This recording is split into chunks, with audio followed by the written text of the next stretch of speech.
You're listening to the best of the Martha Zoller Show. You can hear the show live Monday through Friday from 9 to 11 on AM 550 and FM 102.9 WDUN and streaming at accesswdun.com. You can find all things Martha Zoller at marthazoller.com.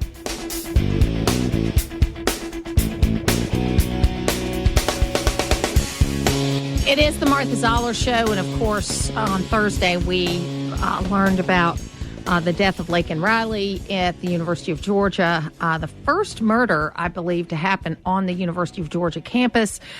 Since then, the perpetrator has been arrested. The list of charges are long, and we're going to talk about that as well as the budget and all of the deadlines coming up with Congressman Mike Collins, who's joining us right now. Hey, Mike, how are you? I'm doing fine. How you doing, Martha? I'm good. So, look, you know, we all love the University of Georgia. This is not the fault of the University of Georgia. This is the fault of a system that, in one way, first of all, lets in illegal immigrants. There is no recourse.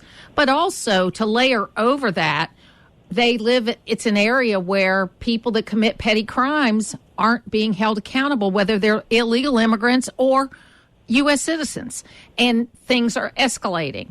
So this is a horrible example, but is indicative of what people are dealing with all around this country.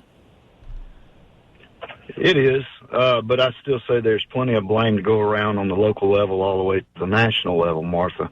You know, if these sheriff's offices that are not participating and at least letting ICE know about what's going on and who they're arresting, because apparently the Siberia guy, he was already arrested for shoplifting, and if they would have just contacted ICE, they may have found out that this guy had already been arrested in another sanctuary city. If New York would have been reporting that. The problem is, you've got people that are pouring across our southern border, and they're doing it wherever they want to, whenever they want to. So if they have no respect and no regard for the law and how they come into our country, do you really think they're going to respect the laws that we have? No, they don't. So let me ask you a question about, because there's all this talk now, you know, the talking points on the Democratic side are that Republicans had a chance to fix things, but they didn't fix it. I know you've heard that. You've seen it as far as immigration is concerned. But my answer back to that is that, sure, there are things that need to be done related to immigration reform, but I look at border security as a national security issue. I look at it as a part of immigration policy, but it's not all immigration policy. It's national security, too. So what we've seen is that President Obama and President Trump did an infinitely better job in enforcing the law around immigration. I mean, heck, they called Obama the deporter-in-chief, okay, because he didn't talk about it much, but his ICE department didn't do as good a job as Donald Trump, but they did a heck of a lot better of job than Joe Biden did. Joe Biden's got exactly the same laws that Donald Trump and Barack Obama had, and he's doing a terrible job. He does. You know, it was part of the package of the Biden administration. When we get into power, Joe Biden, what he said was he would undo every executive order that Donald Trump put into place. And a lot of that had to do with that southern border down there. And he actually has the ability. President Biden right now could stand up and he could put into executive order 8 things. They're out there on the outside of my wall of my office in D.C. If he wants to go look at them, he can. And take those 8 positions, make them executive orders, shut that border down today.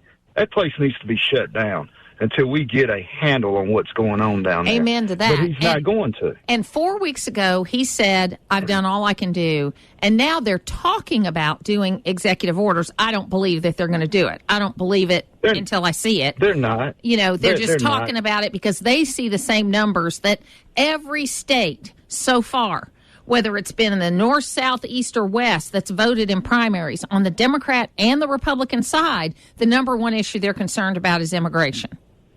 Well, and Martha, you know, you talk about that bipartisan bill that really wasn't any good. It didn't stop immigration. It really didn't have anything to do with it anyway. It was just allowing more people to come in with the guise right. of Absolutely. bipartisanship. But, you know, we passed a bill out of the House last May, 290 some odd days ago, and has been sitting in the Senate. So for the Senate to sit there and say that we're playing politics on the House side, that's just asinine, because why didn't they take up H.R. 2? Why haven't they not even looked at it? Take it up, vote on it, vote it down. Hey, let's try a new concept here, Mike, and this relates to the budget discussion, too. Let's try a new concept here. The House, Biden says he put a bill out there day one when he got into office. Okay, I've never seen it, but he says that he did. But at that time, the Senate was controlled by Democrats. So was the House of Representatives. Okay, nothing was done. Then Republicans got in power, and they put a bill out there, and nothing's been done on the Senate side. Hey, I got a novel idea. If the Senate thought that bill was so great that they had, why didn't they pass it and then send it and y'all go to conference committee and hammer something out? But no, they don't want to do that. They just want to have the issue to talk about. They don't want to fix it. And the sad thing is, Martha, that's just one of hundreds of bills that are sitting over there. Unfortunately, we don't have a minority leader that's willing to step up. You don't hear anything out of him. You don't hear anything out of the Senate. Well, he's another one of those 80-year-olds that needs to go. I'm sorry. Well, and that's true. That's true. But this situation here in Athens, I hope, good Lord willing, is going to shine a lot of light on what's been going on. This is senseless. It's gut-wrenching. It's terrible. And we need to fix this. We need to fix this problem. This is, I'm a father of a 26-year-old daughter. This is bad. Well, and the policy of the office where he is going to be tried is that they don't pursue the death penalty. And if this case does not deserve the death penalty, I don't know what case does. Okay, there is, there needs to be pressure put on Deborah Gonzalez to make sure that she pursues the death penalty on this case. Now, go ahead. Sorry. No, I was going to say, Martha, you're exactly right. And somebody asked me this, well, Venezuela won't take them back. Well, that's not his problem. His last stop will be about 10 miles from where I'm sitting right now, and that's where death row is here in Georgia. Now, you're going back up to D.C. this week. Is that correct? We are. We've got a deadline on the debt. That's exactly what I was going to lead to. If we got a couple of minutes left to talk about that, where are we on that? And are we going to get any work done? I realize this is an election year, and there's a lot of people out there that don't want to get any work done. But I think y'all got to get the work done. You can't just wait until the election. I've never understood that theory. That's not my theory. I know I've said it before, but I think the American people will reward you handsomely if you do your job. And we do have a deadline coming up. I know we've got some appropriation bills that we're going to put on the floor this week to pass, and I hope we do. Otherwise, you're going to look at some sort of CR or whatever it's going to be. To try to finish 2024. That's sad, isn't it? We're sitting here into February of 2024, and we're talking about bills that we should have passed last spring. And I spoke with Speaker Johnson and Congressman Jody Arrington, who is over the Budget Committee, right before we left, and told them both, we need to have the budget out now. I know we've got 2024 left to do. There's no reason we can't do both years going simultaneously. Just because we've never done that in the past, it doesn't matter. We don't need to wait on the the White House to send out their budget. I don't care about their budget. What I care about is the House of Representatives. Get your budget put together, get your top line, and then let's start hammering out appropriation bills right now for 2025. No, look, Mike, there's such a lack of leadership, and this is no reflection on you, okay, because you'll get out there, you say the things. What I love about you is that you're firm, you're direct, okay, but you also have a sense of humor when necessary. And that's what we've got to do to actually show leadership in the things that are happening, and we've got a lack of it right now. We've got a lack of leadership, of people being willing to actually draw people out. And the answer to that is just people being involved and engaged in electing the best people. That's the answer to that. But it is a big problem. I think you're exactly right. And what do you look for? What are you looking for this week as you get back to Congress? And then I want to close it back out with talking about Athens again.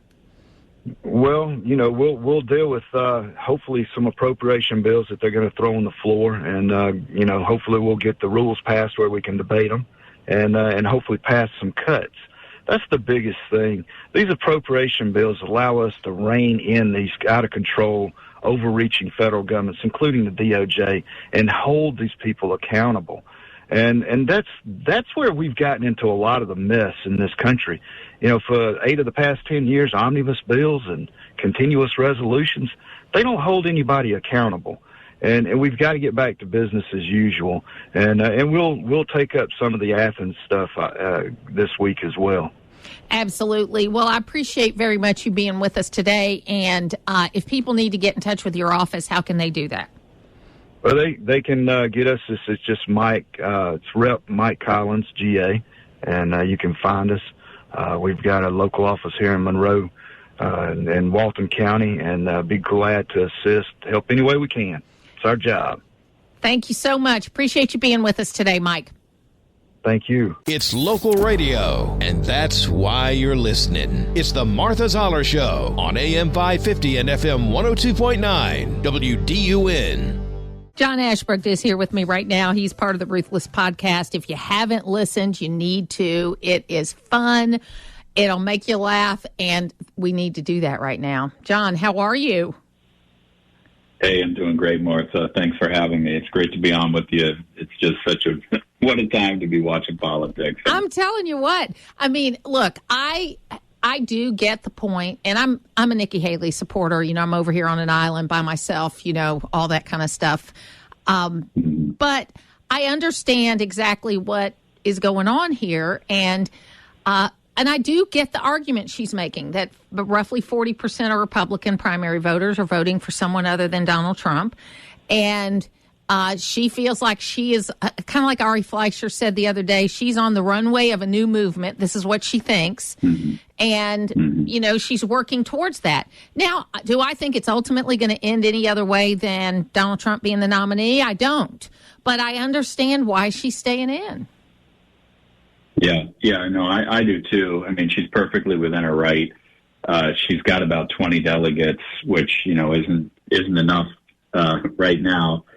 But you've got Super Tuesday coming up. You got a handful of states before then where more delegates are going to be awarded. And if she's someone who wants to be in a bargaining position at the convention, she'll be able to take some delegates. No other candidate will be able to say that will be able to have the same leverage. And you also look at her outcome in South Carolina. Of course, she lost by a wide margin, but she gathered more votes in that primary than she's ever received in a primary in South Carolina before. She got more votes than Trump got in the 2016 South Carolina primary. She raised $1 million after her speech, apparently, according to her campaign. So it really doesn't seem like they're slowing down. I mean, she didn't, I don't know if you've talked about this yet, Martha, but she didn't commit to continuing her campaign past Super Tuesday. But as you know, a candidate needs a little more than 1,200 delegates in order to be the official nominee of the party. And so you could see her sticking around until Trump gets that number. Yeah, and I think that's probably makes it possible to at least have some impact. I mean, I don't think she's going to win the nomination, but I think it keeps the media talking about us instead of, Joe Biden. And because they love talking about the problems in our party, right? They don't ever talk about the problems in their party. So Michigan's tomorrow. They've got this weird system where they've got a primary, but they actually allocate the caucus, the delegates through a caucus, which is kind of favoring Trump. And that's okay. I'm fully prepared for that. The interesting thing about Michigan is what's going to happen on the Democrat side, because you've got Rashida Tlaib out there saying, people should vote. I think it's called uncommitted or undecided or something like that, which could mean that, Biden could get beaten by a none of the above. Which would be wild. Which would be crazy. It would be. It would be wild. And, you know, one of the highlights over the weekend, I'm sure you saw, was Trump he is so funny. The guy could have been a stand-up comedian. And I really can't wait to see what he could do with material of Joe Biden losing to none of the above. I mean, I know he's going to be funny. You know he's going to be funny. Well, he was good. I thought he was very good when he came out and did that speech. And I get that I got a little bit of a bias here, and I'll accept that. But I do think, announcing at 7:01 that he won the primary, they could have stretched it out just a little bit. Okay, but I think he's a showman. I know. I think Fox News is so concerned about, they got painted as being anti-Trump right after the 2020 election. I think they're working really hard to get back into where they're going. So he gives this speech really early, and it was a real positive speech. He didn't name call. He didn't, he went after Biden and not other Republicans. I mean, I think it was a good speech. Yeah, I think so, too. And I think it also indicates where his head's at, which is consolidation mode. And if you're a Republican, that should be music to your ears, because after watching the outcome of that South Carolina debate, regardless of how big Trump's margin over Nikki Haley was, Nikki Haley still had almost 300,000 votes in a red southern state. And that it shows you that our party is split, and that he's got work to do to get everybody back under the tent before November. I think he can do it. I actually think, and I know you would agree with me on this, I actually think picking Nikki as the number 2 would be a good move for him. I mean, Trump is not somebody who's going to be taking orders from anybody, so the idea that you may not like Nikki's politics, you may not love everything about her, Trump, it's not like he's going to say, oh, hey, Nikki, you tell me what to do. And that's not how Trump operates. Right. But what making her his VP might do is show both ends of the party that we're coming together to beat Joe Biden and to bring some sort of reasonable leadership back into the White House. Because as she said in her comments, 40% is not a small number. Okay. And if we're going to win in November, those 40%, and I think most of them will come back. The numbers in South Carolina said 24% of the people who voted for her wouldn't vote for Trump. And 5% were crossovers from Democrats. There's always this talk about crossover, right? It never actually happens the way people say it's going to happen, right? And the states that have allowed open voting have been doing it for generations, like ours in South Carolina, Alabama, other states like that. So if only 5% of that 24% are Democrats, say, there's still about 20% of Republicans they got to win back over that aren't going to easily come back. And that's where I think, and you and I have talked about this before, and tell me if I'm crazy, is that, he's got to understand that he has his base. They're going to stay with him no matter what. Who he's got to focus on is how does he bring back in the rest of the Republicans? No, that's exactly right. He was stymied by the Atlanta collar counties, the Philadelphia collar counties. Every suburban area in this country went a little bit more for Joe Biden in 2020 than they did for Trump in 2016, and that's why he came up short. All he needs to do is get back into these traditional Republican suburban areas, and he can win with margin in November. He can't do it unless he demonstrates to those voters that he wants to be the same guy he was in 2016. If he does that, I think he can get them back. This is just my own opinion. I think he can get them back, and I think that choosing somebody like Nikki Haley might get him started in that direction. No, I agree with you. I think, there have been plenty of cases where people that didn't like each other very much ended up running together, right? I mean, people that took it all the way to the convention. I mean, George Herbert Walker Bush got to be Ronald Reagan's vice president, but he took it all the way to the convention.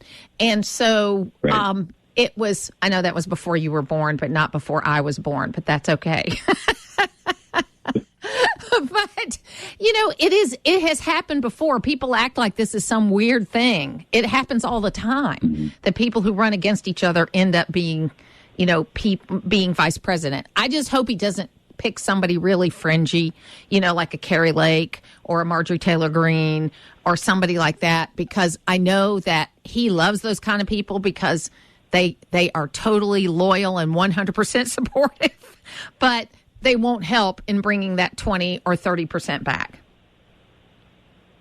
Well, when she worked for him in the first term, Nikki was a loyal, I don't know, loyal soldier for Trump. She was doing what she was supposed to do, so much so that they thought that she should, a lot of people, I don't know if you remember this, Martha, but there was a movement inside the White House to replace Mike Pence on the 2020 ticket with Nikki Haley. Yep, I remember that. So she's not without her fans in the Trump inner circle. And again, I just think the guy's strength of personality overwhelms anybody who would be the number two. And I wouldn't, if you're a big Trump fan and you're worried that might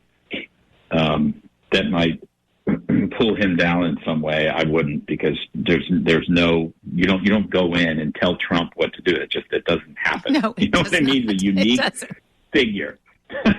Yeah, I mean, because he fires you. If you go in and try to tell him what to do, he'll fire you, and he doesn't mind doing that. So I want to get to final question. I want to talk a little bit about what y'all talk a lot about on the Ruthless Podcast, which is just the management of this Trump campaign compared to 2020, because I really think that's the difference between what happened in 2020 and what happened in 2016, but also what's likely to happen in 2024 is the fact he has so much better of a team that he's put around him than he had before. Yeah, that's exactly right, Martha. He has two people at the top of his organization, Susie Wiles and Chris LaCivita, both of whom have about 40 years of experience, or each of whom have about 40 years of experience in politics. They're not trying to impress anybody. They have been around. They know what to do, and they know what they can control. More importantly, they know that if Trump is going to say something, he's going to say something. He's in charge. He does what he wants to do. What they understand is that their responsibility is to do what it is that they can control, and they know that they can hire very smart people. They can hold all of those smart people accountable. Make sure that if you're knocking doors, you're turning in your sheet, proving that you knocked doors. If you're talking to press, you are telling them, you're telling them factual things about why your candidate is better and why the other guy is disqualified because he's an invalid in the White House, and you're not leaking on each other. I don't know if you've noticed this, Martha, but the Trump campaign is not. You don't see the sniping in the press like you did in 2020. Maybe that comes back if he wins. But right now, it's very, very well managed, and it's a very conventional approach to winning a campaign, and that's exactly what he needs. That is exactly what he needs, just at the right time, and I think that's why he can win. Yeah, I think that it's going to be it can be a good year for Republicans. We thought 22 was going to be a good year for Republicans. It can be a good year, and I think that if he keeps on with the tone that he's had in Iowa and then again after South Carolina, he was a little off the rails in New Hampshire, but that's, he's Trump. He's going to have days where he's going to be off the rails. That's just the way he is. It'll be interesting. And then, of course, I was listening to something recently right after the death of the Russian dissident, and it was a clip of Biden speaking 3 years ago about this issue, and he was pretty good, actually. 59 seconds. He sounded lucid. And you compare it to the way he's speaking right now, there's no doubt. It's like, I think you guys use this analogy on the Ruthless Podcast. It's like Grandpa had a wreck and he's denied it, and now we got to take the keys away. That's where we are with Joe Biden. Yeah, no, that's exactly where we are. And it's actually why I'm, a lot of people have different views on this. I really don't think he's going to be their candidate. Their candidate in November. They have a convention that meets in August, 1 month after the Republican convention. And he has an opportunity to basically say, I'm not going to run again. And then they could decide at the convention who would replace him on the ticket. I can't imagine him in a debate. Can you imagine him in a debate against Trump? It would be, Trump would honestly, he'd have to pull punches so he doesn't look like and it would be It would be devastating for our country because it confirms to everybody what we saw 2 Thursdays ago, which was the guy's incapable of doing the job that he's supposed to be doing, and it's really, did you see the Chinese balloon that was flying over the country this weekend? Every little thing that happens, most people are like, wait a minute, we don't have our best hand on the wheel here. How do we get a new president? And that's really bad for Democrats. Absolutely. John Ashbrook, it is the Ruthless Podcast. You can listen everywhere you listen to podcasts. You can also go to ruthlesspodcast.com. They got some great merchandise there. And, you got to listen to them twice a week. It'll be a lot of fun. John, thank you for being with me today. Thanks, Martha. Putting the talk in news talk. It's the Martha Zoller Show on AM 550 and FM 102.9 WDUN. We're in the middle of a political season. I wanted to have Brian Robinson join us to talk a little bit about what happened last week, what to expect this week, and then, of course, next week is Super Tuesday. Brian, how are you? I'm doing great, Martha. Thank you for having me on. So today, weirdly enough, is another primary day. People aren't paying much attention to it because it's Michigan, but there is another primary today. Yes, there is. I think what the nation is looking at is, the Democrat side this time than on the Republican side, ironically, because, Michigan has a very large Muslim/Arab population. Of course, Dearborn, Michigan is overwhelmingly Muslim today. And it, in recent years, has been that population has been a big Democratic vote. These are folks who voted for Joe Biden in 2020.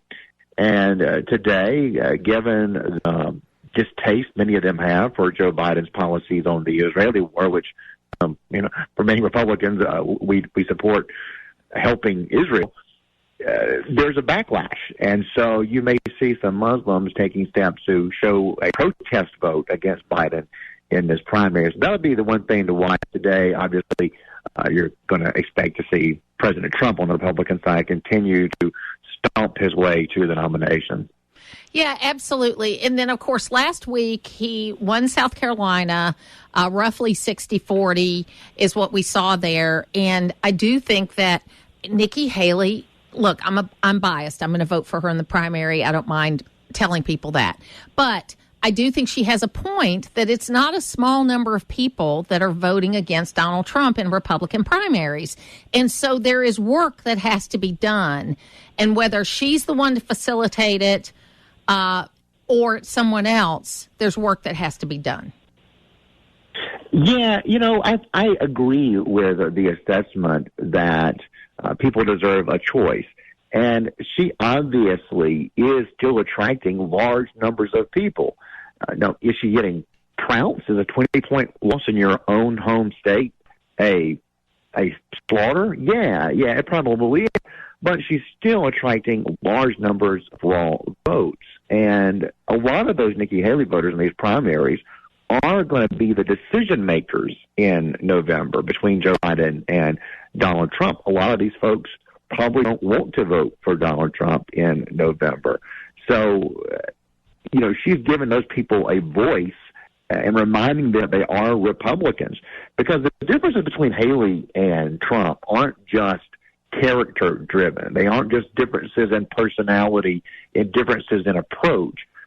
They differ on policy. Ukraine is just one example of many. NATO would be another, where Nikki Haley represents what the party has been for most of the last half century, and Trump represents this new form of republicanism, the MAGA republicanism, that he has recreated in his own image over 9 years, which is, a remarkable accomplishment, the way that he has totally changed what a party stands for. But she reminds us that there's still a lot of Republicans that, like the old right, it's a minority. The 40% shows it's a minority, but that's a lot of people. That's a lot of people who maybe are free traders, people who aren't isolationists, people who are more of the Chamber of Commerce crowd than this populist crowd. So are we becoming, because, the Democratic Party for a long time has been a group of a lot of different factions that they've had to weave together and get to the polls. And there seem to be less of that on the Republican side. But are we becoming that kind of party where there are factions that have to be weaved together? And, just looking at the South Carolina numbers, there were roughly 24% that voted for Nikki Haley that said they wouldn't vote for Trump. Of that number, only about 5% said they were Democrats that voted for Nikki Haley. So it wasn't this huge number of Democrats that crossed over and voted for Nikki Haley. I think roughly half of those people are going to be pretty easy to bring back in, that once Trump is the nominee, they're going to, party loyalty is going to kick in. But there's another half, which is, 16, 18% that are going to have to be won back over. And that's a big number. Yeah. That's a big number. It is a big number. And a lot of those folks abandoned Trump in 2020 and then came back to the Republicans here in Georgia to vote for Brian Kemp and Chris Carr and Burt Jones in 2022. So these are people who want to be Republicans, but we got to make them comfortable. We've got to make them feel welcome. And do we seem to be on the path that the Democrats have been of stitching together a diverse coalition of competing ideas? I do feel that way, Martha. Look at the Dems, right? They are split over the Israeli war. There's a large number of Jewish Democrats, a large number of Muslim Democrats, and they are at polar opposites. You are seeing that fracture in the party very clearly right now. There is no easy path for Joe Biden to heal that wound. He's got to make somebody mad. I've seen it with the Dems, even on abortion. Part of why Dems haven't been able to capitalize on the Roe v. Wade issue all that much here is Dems can't really agree what they are for, because there's a faction of their party that wants abortion rights at such an extreme level that those are unpopular too. And so they're unable to have this centrist position that brings in more voters because of that ungluing of the coalition. The Bill Clinton position, that was a very moderate position that brought in a lot of crossover voters. It's legal and rare is what you're talking about there. Yes. But I tell you, when I was watching the primary debates this year with Vivek Ramaswamy and DeSantis and then Haley and Asa Hutchinson and others, much more so than in the 2012 debates, I saw policy differences that can't be papered over, policy differences that are at loggerheads. There's no bridging a lot of these. And that's sort of the glue that holds a party together. And so Republicans coming out of 2024, one thing they're going to have to figure out is what they stand for, because there's still this growing divide between what Trump has made it and what it used to be. And the MAGA side is bigger and certainly can win in the primary system fairly easily, and certainly could kill everybody in the caucus system. It's still the MAGA folks still need old Republicans to get to 50. And, all I ever hear from many of them is, oh, y'all are rhinos. There's derision toward them. And I want to be like, hey, guys, do you want to win or do you want to be nasty? Because you got to make a choice here, because those people can go somewhere else. Absolutely. Brian Robinson, if people want to follow you, how can they do it? Follow me on Twitter at Lord Tinsdale. And also, Martha, you sometimes fill in for me. I am a co-host of Political Breakfast. Get it wherever you get your podcasts. Me and Theron Johnson, who many of your listeners know from the Georgia Gang, out with 2 shows every week. So thank you so much for giving me the chance to mention that. Yeah, and absolutely. And you guys end up paired up in a lot of other places, too. So look for Theron Johnson and Brian Robinson, especially Brian Robinson. We love to hear what he has to say. Thanks so much for being with me today.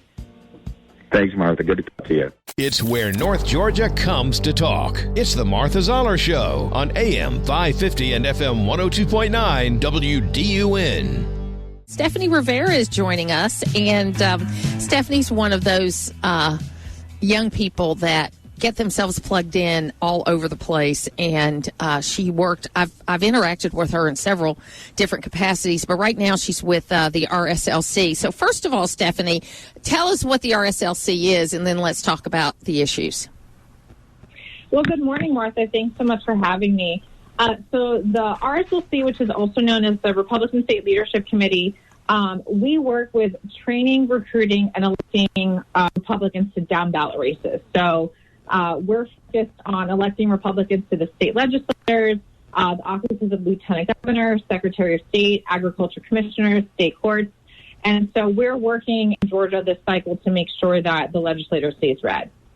Stephanie, I'm so glad you brought that up, because I was on Lawmakers last night because it was crossover day, and I made the point at the end of the program when we were talking about qualifying next week, is that the people that actually make decisions that impact your life tomorrow are the people that are in these down ballot races, whether it's county commission or school board or state rep or state senate, that kind of thing.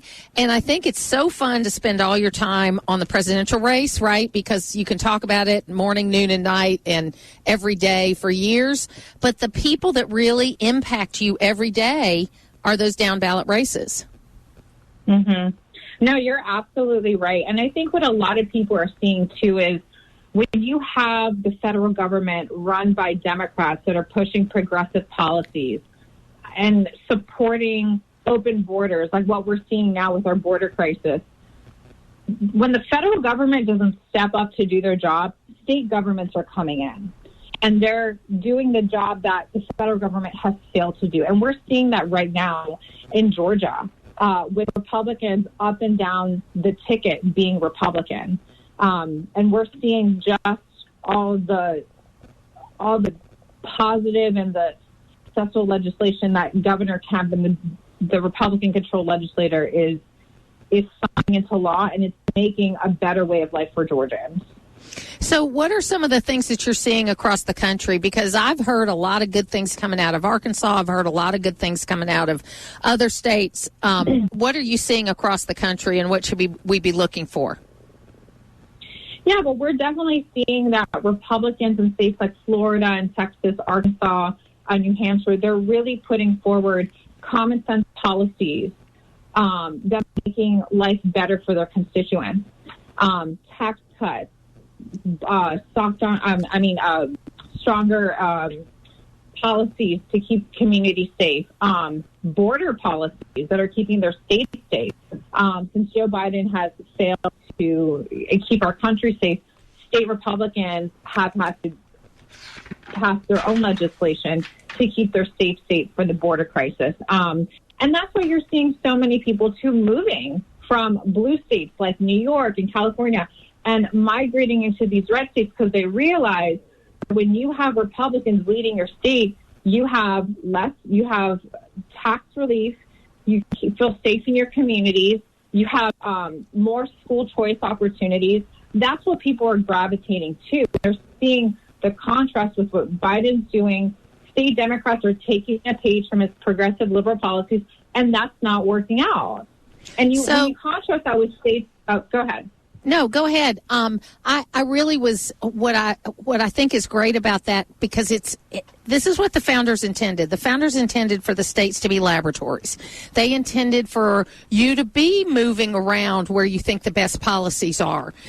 They wanted to see that kind of growth, and I think it's really exciting because we do go in these cycles that if we get it a little too heavy on one side, we pick it up on another side. And I think that's what you're seeing across the country with these very strong governors trying to fill in the gap where areas are not being as strong. Yeah, and take a look at states, too, that a report came out by Fox Business this week. The top two states for the best states to have a business is Texas and Florida. And why is that? You have Republican respected states that are passing business-friendly policies that are attracting businesses to their states. Georgia is another one. Georgia's doing the same thing. Republican trifecta states work. Democrat trifecta states don't. Look at states like Minnesota. Minnesota is a liberal-led state that, while we're having a border crisis right now, they're thinking to themselves, let's make Minnesota a sanctuary state. Well, we're seeing how that's playing out. That's not working out in other cities like New York, like Colorado, but you're seeing the success of Republican states like Georgia, like Texas, like Florida, like Arkansas, like New Hampshire, really delivering results in their legislators. And that's inviting people to immigrate to their states because they want to have a better way of life. Absolutely. So, Stephanie Rivera, if people want to know more about what RSLC is doing, how can they do that? You can head to our website at rslc.gop. That's great. Thanks for being with me today. Let me know what you're doing. You bet. Have a great rest of your day. To hear the full versions of last week's Martha Zoller shows, go to the podcast page at accesswdun.com, and you can follow me on social media at Martha Zoller.